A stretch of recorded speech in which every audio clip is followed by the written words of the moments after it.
Alden Richards' boyfriend duty kay Catherine Bernardo. Kung papaano nga ba naging boyfriend code si Alden kay Catherine.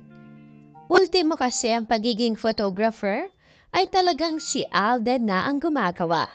Samantalang kung mapapansin natin, napakarami naman nilang kasama noon sa Dubai. Gusto niyo bang malaman kung ano pa ang mga espesyal na paraan ni Alden sa pagpapakita niya ng pagmamahal kay Catherine? Una, yung kanyang time. Ito ang pinakaunang napansin ni Catherine at pinaka-expensive gift na may tuturing ni Catherine na natanggap niya noong birthday niya last year. Ang time.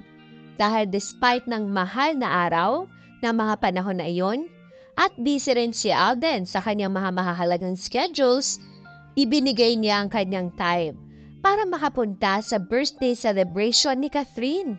At take note, nagpa-private plane pa ito para makarating lamang sa mismong araw ng birthday ni Catherine.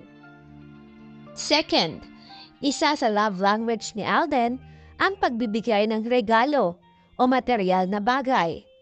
Maraming beses na niyang niregaluhan ng mga mamahaling bagay si Catherine at madalas padalhan ng bulaklak na may signature na niya. Kaya madali nating malalaman kung siya ba ang nagpadala ng bulaklak kay Catherine. Third, physical touch. Isa ito sa love language rin na inamin ni Alden. Ang mga paghawak, pag-akbay, paghawak sa bewang, balikat, sa kamay, o pag-aayos ng mga damit ni Catherine. Kaya nga natawag din siyang wardrobe, malfunction checker ni Catherine. Fourth, ang pagiging protector nito. Ilang beses na nating nakikita at napapanood kung papaano protektahan ni Alden si Catherine, lalo na kapag marami ng fans ang nakapaligid sa kanila.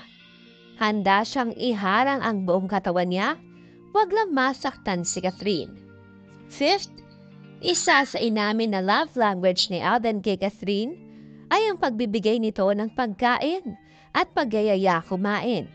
Alam ni Alden na gutumin si Catherine at hindi talaga nagfa-function ng maayos ang utak ni Catherine kapag walang pagkain or any snack or chocolate bar.